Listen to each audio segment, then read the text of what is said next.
ឲ្យចូលទៅកាន់អាសយដ្ឋាន www.cambodiadaily.com/donate បាទសូមអរគុណបាទលោកនាងជាទីមេត្រីជាបន្តទៅនេះជាកម្មវិធី Idea Talk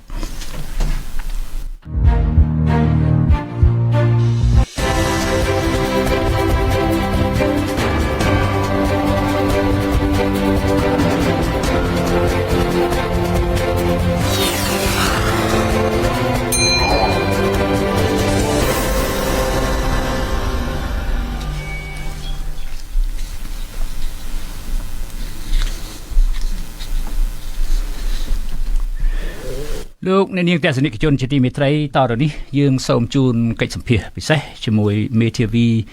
ដែលធ្វើកិច្ចការងារជាមួយនឹងសហគមន៍ខ្មែរអាមេរិកាំងគឺលោកមេធាវី Morton Scholar ហើយយើងនឹងធ្វើកិច្ចសន្ទនានេះជាភាសាអង់គ្លេសហើយយើងខ្ញុំនឹងព្យាយាមបកប្រែជាភាសាខ្មែរជូនជ្រាបនៅចំណុចសំខាន់ៗខ្លះអំពីអ្វីដែលលោកមានប្រសាសន៍តទៅនេះជាកិច្ចសម្ភាសបាទ Good morning Attorney Scholar.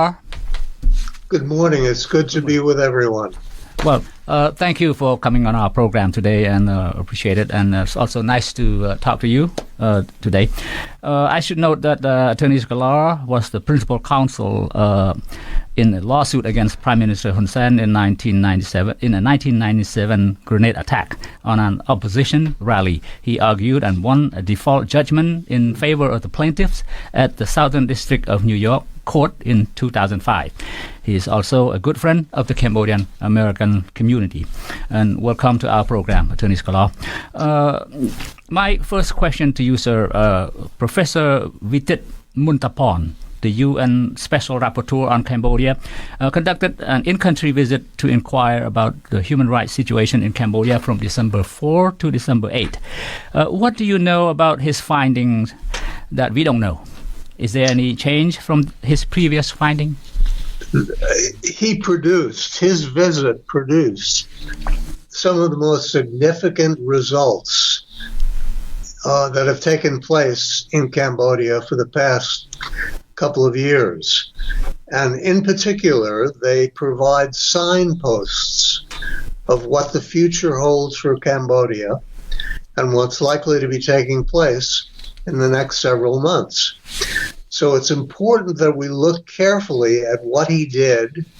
and why it was so different from what the United Nations has done in the past. Okay. The other element that I think is extremely important to mention is that the Cambodian community itself, the Khmer community, reacted to his visit differently than it had before. Okay. It was more actively involved, it was more vocal, it was more effective in the advocacy that it was carrying out during his time in country. And it demonstrated an ability of the Khmer community to play a more effective role in these advocacy processes. That may be the most important development to come out of the trip. Okay. The Cambodian Americans as well as the Cambodians or Khmers inside the country in Cambodia have been very frustrated because every year we seem to hear the same report, the same finding, and the government just doesn't care what the rapporteur is report to the world. During his brief visit, he met some government officials, human rights advocates and defenders, and filed a report and presented to the UN's Human Rights Council with recommendations. And I believe in his October press release, he cited 20 benchmarks, 12 were found to be off target, 3 with variable levels of implementation, 5 benchmarks such as improving access to education and allocating additional resources to the social sector were considered on target. So my point is, how do people expect to see anything new since the Cambodian government has always had a different interpretation of the country's human rights situation? The frustration that we all feel not only about how the government of Cambodia responds to these activities by the UN, but how the UN itself tends to be very bureaucratic and very restrained in how it deals with these problems. That is very frustrating. But the point that is important for everyone to know is that there are dramatic differences in how the United Nations is handling these problems today from the way it has been handling it over the years. And the visit of Vitit Montalban is a perfect example of that. In the past 2 years, in the lead up to the national elections of July 2023, the United Nations issued a series of highly critical, of very clear denunciations of the Hun Sen government and their human rights practices. They said in no uncertain terms, the elections that will take place will not possibly be free, fair, or legitimate unless major reforms take place. That is something that the United Nations has never said before and never done before. And Vitit's visit to Cambodia just a week or so ago exemplifies that as well. In the first day of his visit, before he met with the officials of the government, he went out and met with land grab eviction victims in 2 locations, something that has never happened before. And he did that before paying homage to the Hun Sen government. He showed a willingness to deal directly and immediately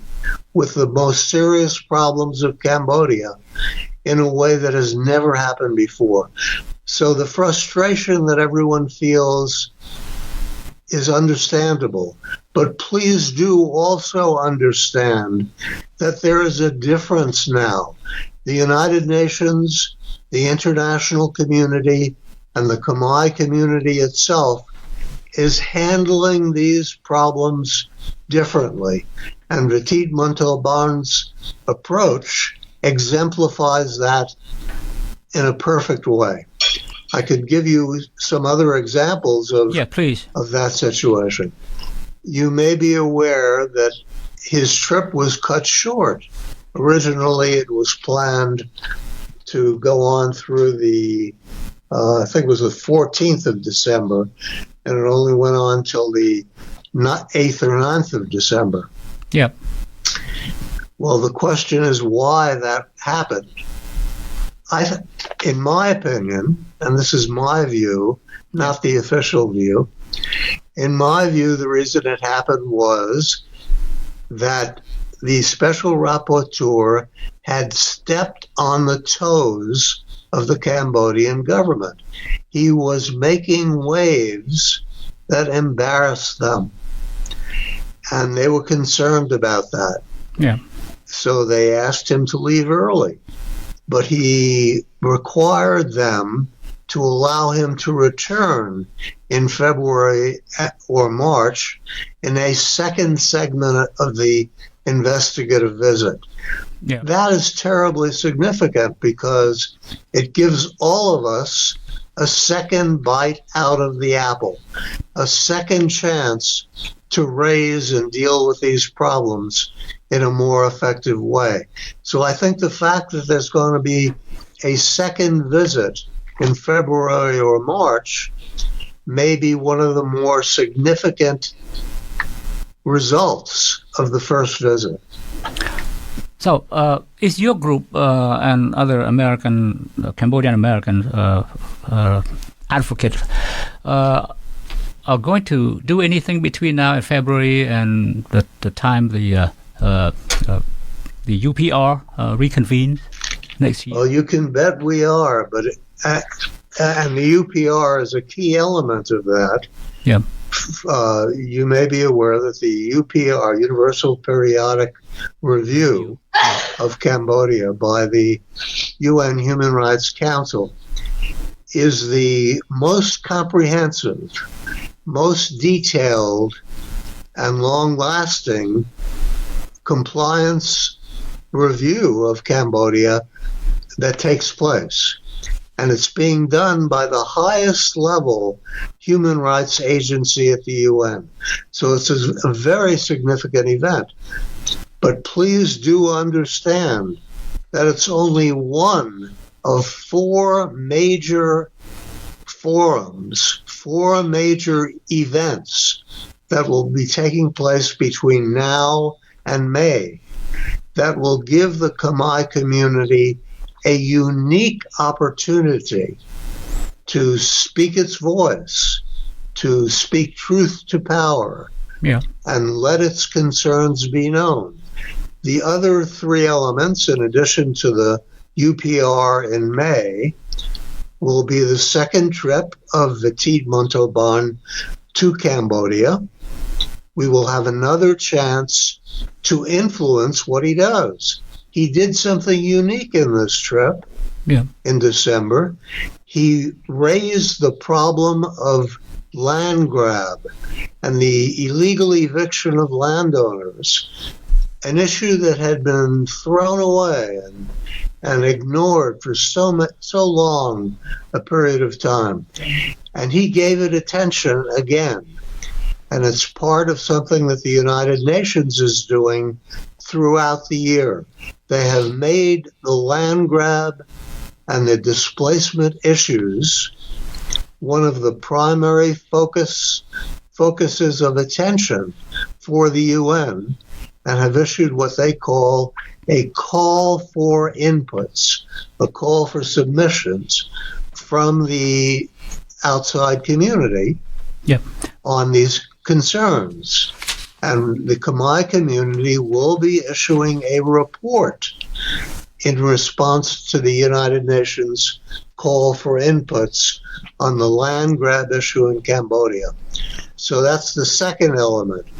The second segment of Vitit's visit, the land grab call for inputs, the UPR process itself in May,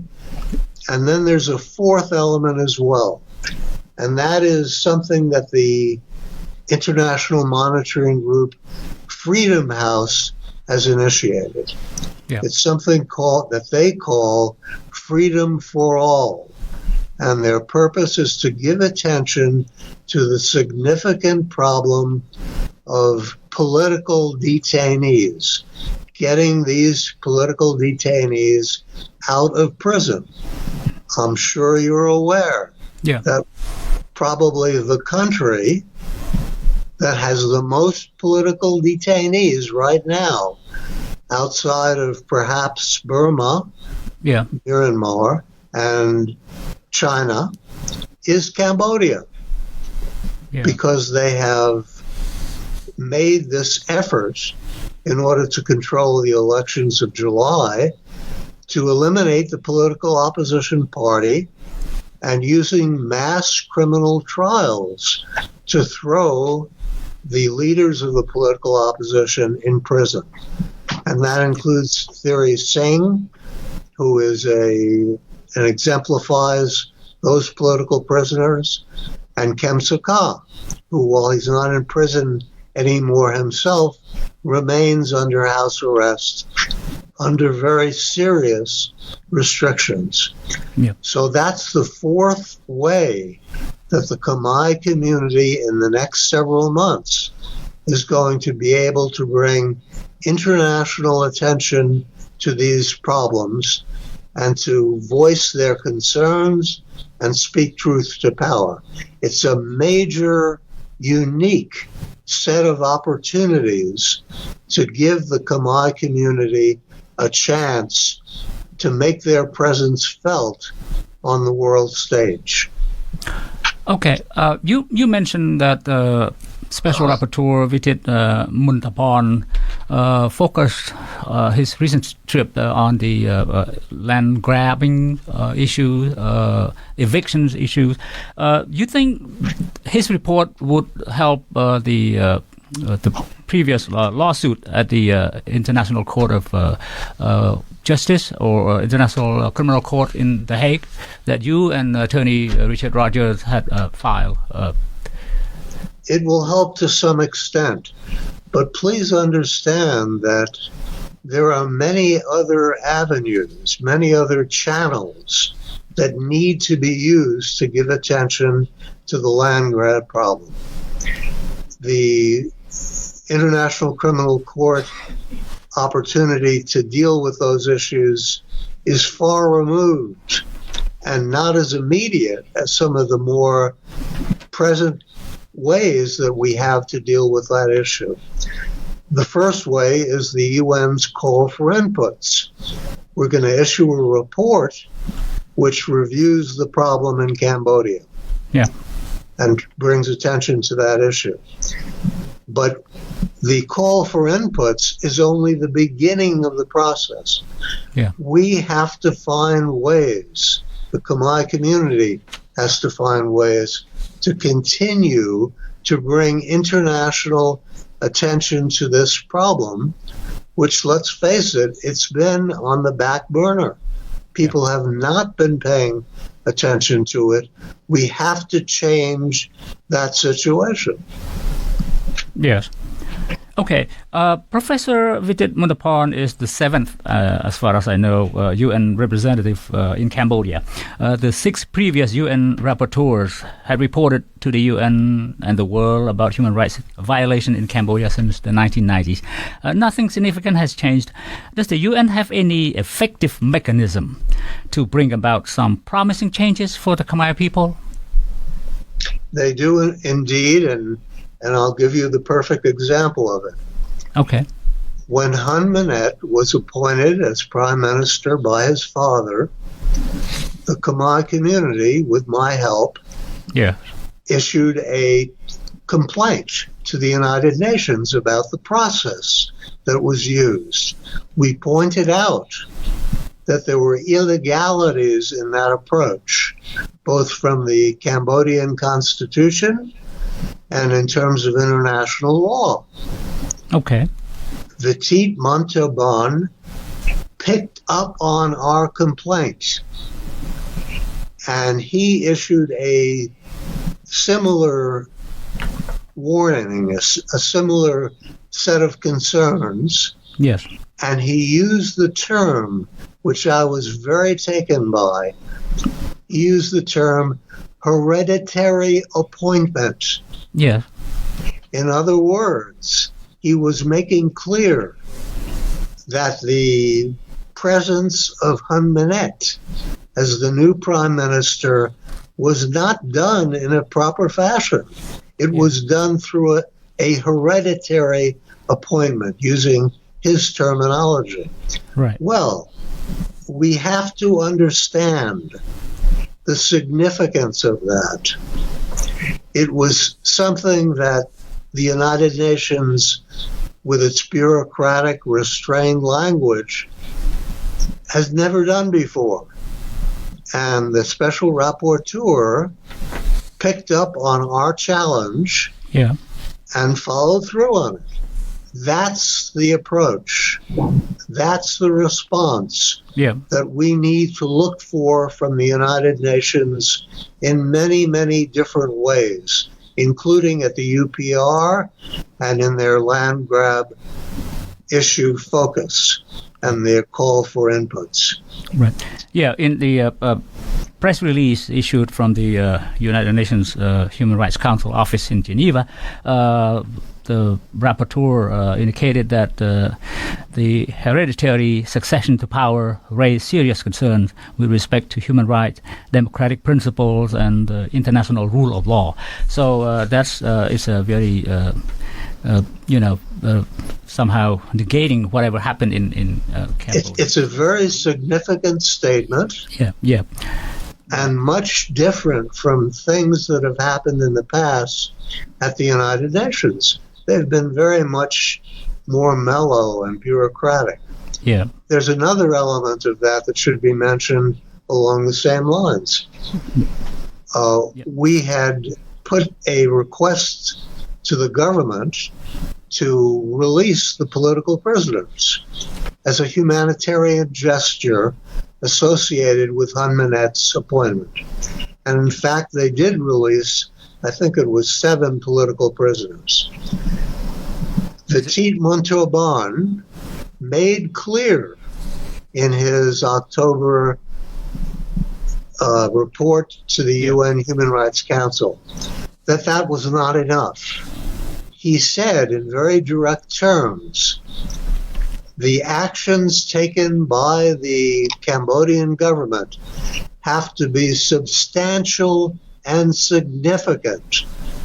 A few releases of political prisoners is not sufficient. That, too, is a very dramatic difference from the past. So while this does not force the Cambodian government to make changes, it is putting pressures on them that they have never faced before. And we need to understand that that's meaningful, that the United Nations and the international community and the Khmer community are doing things that they have never done before, and we need to keep those going, and we need to add to the strength and the frequency of those efforts. Yeah. Speaking of pressure, international pressure, Attorney Sklar, I still remember people around the world, including the Khmer people, look to the United Nations as a problem solver or even a savior when they are in a desperate, hopeless situation. However, the UN appears to be powerless, toothless, at least in the past, unable to effectively enforce an international legal binding instrument on certain member states when they violate international law and norms, besides introducing resolutions. Where else would you think the Khmer victims can find recourse? I wouldn't describe the situation as being toothless. Quite the contrary. I'm someone who has been involved for many, many years with Amnesty International. I served on their board of directors for 2 terms. Amnesty International has no power. It can't force governments to do anything, but it exerts a significant set of pressures that do make a difference through speaking truth to power, sending in complaints, making it clear that the world community is watching and is concerned. And a good example of how that works and can work for Cambodia is that last year the Khmer community introduced and developed something called the Urgent Action Alert System, something that's modeled on the Amnesty International approach, a way for the community to voice its complaints and its concerns directly to the people in the government of Cambodia who are committing these abuses or holding prisoners in detention. It has been a dramatic improvement over what's happened in the past. It's given the Khmer community a voice that they never have had before. So I would urge every member of the Khmer community to become actively associated with the Urgent Action Alert System and become an amnesty-type voice speaking out against challenges. The point you're making is a real one. The pressures do not work very easily. Sometimes they never work. But many times, and Amnesty International's history is a good example of that, the best example of that. These international pressures do work. They force governments to pay attention. They produce change in small ways, but important ways, through the release of political prisoners, for example, that would never happen otherwise. That's what needs to happen more with respect to the Khmer community. Right. The UN Special Rapporteur in Cambodia will present his report, of course, and recommendations to the UN Universal Periodic Review, UPR, next year. What will happen after the world, 90 plus or 100 countries at the UN Council there, Human Rights Council, hear the same human rights situation in Cambodia? You think the Phnom Penh government will care about it? That's a fascinating question, and let's look at what happened during the Teet's visit to Cambodia. How did the Cambodian government react to the fact that he was giving attention to the land grabs? How did they react? There were two instances that took place that showed how the Cambodian government deals with these problems. Yeah. The first was the March on Freedom Park that was associated with Human Rights Day. Remember, Human Rights Day was December 10. Yeah. It was supposed to be during the time of the Teet's visit to Cambodia. Yeah. How did the government react? They closed the march down. What else did they do? They invaded the office of Licado, regional office of Licado, and arrested the family of one of the long-term detainees.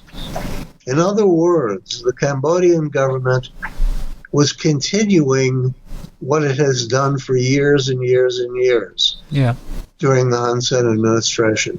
doubling down on the abuses, doubling down on the repression, instead of recognizing that change is taking place. The United Nations is dealing with the situation differently. They have to change with it if they're going to be effective. The international community will not accept the old way of doing things from the Hun Sen regime. There will be more requirements imposed unless the Hun Minette government changes its ways, recognizes the problem, and recognizes that they have to do something differently other than closing down the political opposition and throwing everybody who criticizes the government in jail. The mass criminal trials have to end. If they don't, at the UPR and thereafter, the international community will be condemning the Cambodian government in even more forceful and more frequent terms. Okay, speaking of advocacy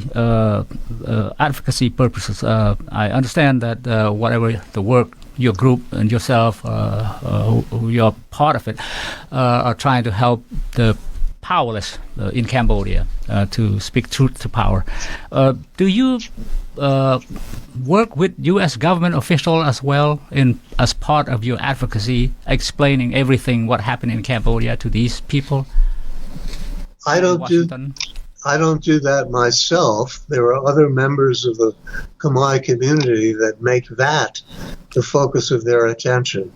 My approach has always been international. I believe that the best way to produce dramatic change of the kind that the Special Rapporteur talked about in his report to the UN in October, the best way to accomplish that is to get the international community involved.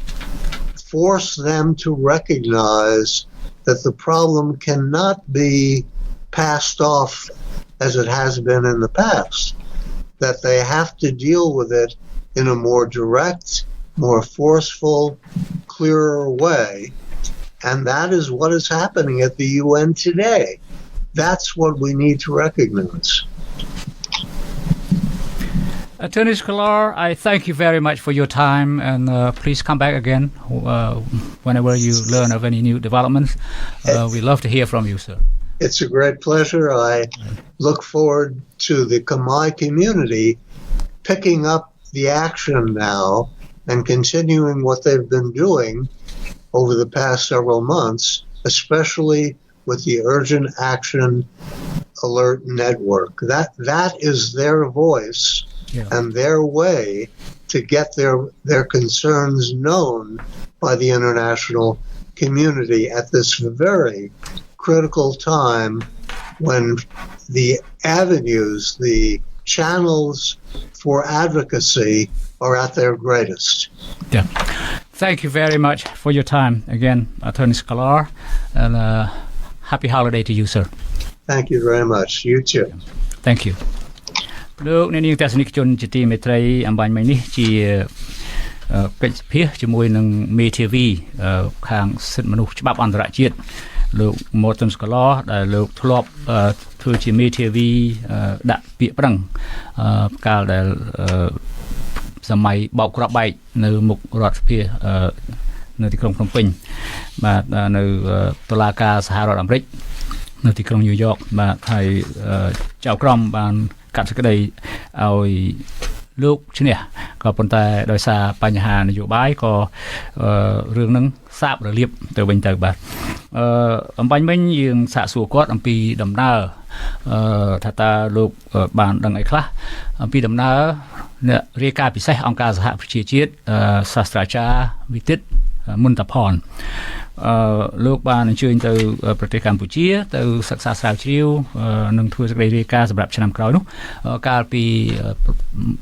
សប្តាហ៍មុនបាទពីថ្ងៃទី4ដល់ថ្ងៃទី8ឬទី9ខែធ្នូហ្នឹងបាទហើយលោកបានគ្រោងទៅប្រទេសកម្ពុជារយៈពេល2សប្តាហ៍ប៉ុន្តែត្រូវកាត់បន្ថយមកវិញតាមរយៈលោកមេធាវីថាដោយមានហេតុការណ៍មិនសូវស្រួលពីព្រោះលោកសាស្ត្រាចារ្យមន្តផនបានដូចថាតកតងទៅកាន់រដ្ឋាភិបាលនិយាយទៅកាន់មន្ត្រីរដ្ឋាភិបាលហ្នឹងដោយប្រើពាក្យខុសពីចំនួនមុនដែលគេមិនដែលឮនៅក្នុងបេសកកម្មតំណាងពិសេសអង្គការសហប្រជាជាតិប៉ុន្តែដល់ពេលមួយហាក់បីដូចជាមន្ត្រីអង្គការសហប្រជាជាតិលើកនេះនិយាយភាសាមិនសូវដូចថាជាការទូតណាស់ណាប៉ុន្មានដែលធ្វើឲ្យអ្នកមន្ត្រីរដ្ឋាភិបាលក្រុងភ្នំពេញមានមិនសូវស្រួលចិត្តមិនសូវស្រួលក្នុងខ្លួនលោកចង់ទៅមើលតំបន់ដែលដេញប្រជាពលរដ្ឋពីផ្ទះសម្បែងពីដីធ្លីហើយរដ្ឋាភិបាលហាក់បីដូចជាមិនចង់ទៅប៉ុន្តែលោកបានទៅពីកន្លែងដែរ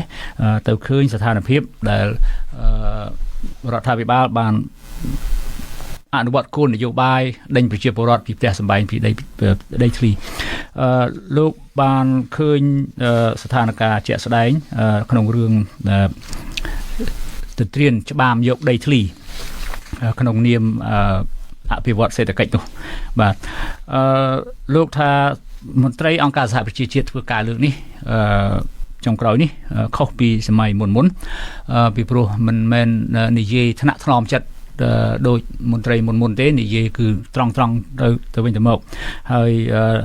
បើកឱកាសឲ្យពលរដ្ឋខ្មែរគ្រប់ទីកន្លែងទាំងអស់ចូលរួមបញ្ចេញយោបល់ហើយដើម្បីគេយកសេចក្តីរាយការណ៍ទាំងអស់នោះទៅប្រាប់ពិភពលោកនៅ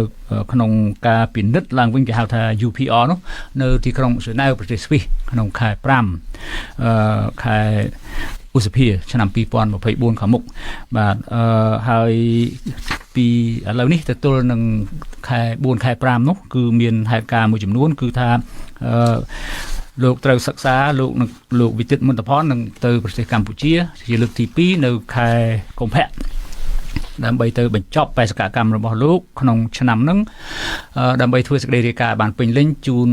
ពិភពលោកឲ្យបានជ្រាបអំពីស្ថានភាពសិទ្ធិមនុស្សនៅក្នុងប្រទេសកម្ពុជាបាទយើងបានសួរថាពលរដ្ឋរងគ្រោះគ្រប់ទីកន្លែងទាំងអស់ក្នុងពិភពលោកសង្ឃឹមអង្គការសហប្រជាជាតិថាជួយដោះស្រាយបញ្ហារបស់ពួកគេ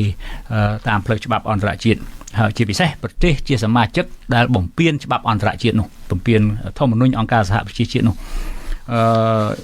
ហើយឃើញថារៀងរាល់ឆ្នាំអ្នកតំណាងពិសេសរាយការណ៍ពិសេស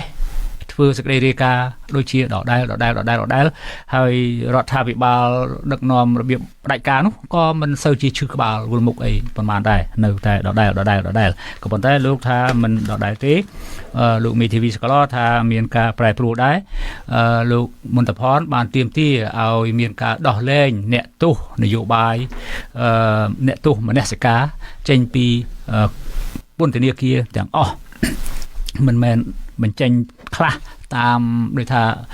ដល់ពេលវេលាបុណ្យជាតិនោះទេគឺដោះលែងដោយគ្មានលក្ខខណ្ឌលោកថាតាមការសិក្សាស្រាវជ្រាវប្រទេសនៅក្នុងពិភពលោកដែលមានដែលចាប់អ្នកទោសអ្នកដែលចាប់មនុស្សផ្ដន្ទាទោសមនសិការនោះទោស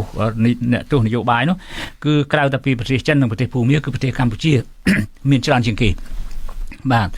ដូច្នេះហើយការទាមទារឲ្យដោះលែងនោះគឺជាការចាំបាច់មួយហើយសួរថាចុះបើរដ្ឋាភិបាលមិនដោះលែងមិនស្ដាប់ការទាមទារពីអន្តរជាតិនោះលោកថាក៏ជាសម្ពាធមួយទៅលើរដ្ឋាភិបាលដែរពីសំណាក់ប្រទេសមួយចំនួនជាសមាជិកអង្គការសហប្រជាជាតិនោះដែលគឺថាការប្រស្រ័យតាក់ទងរបៀបណាមួយជាមួយប្រទេសដែលមិនគោរពច្បាប់អានោះជាការបង្ហាញឲ្យគេឃើញថាប្រទេសកម្ពុជាជាប្រទេសមួយមិនគោរពច្បាប់ដូច្នេះហើយសម្ពាធផ្សេងទៀតក៏នឹងអាចមានឡើងដែរក៏ប៉ុន្តែជាមួយគ្នានោះគឺប្រជាពលរដ្ឋខ្មែរគ្រប់ទិសទីគួរតែហ៊ានបញ្ចេញសម្លេងនិយាយការពិតប្រាប់តាមរយៈក្រុមអង្គការមួយដែលបានផ្ដល់ឱកាសឲ្យខ្មែរគ្រប់ទិសទីរាយការណ៍អំពីបញ្ហាដែលកើតមាននៅក្នុងកន្លែងរបស់ខ្លួននោះហើយបើខ្មែរអាមេរិកកាំងក៏ដូច្នោះដែរអាចដឹងព័ត៌មានអ្វីច្បាស់ការក៏អាចតាក់ទងទៅទីចាត់ការ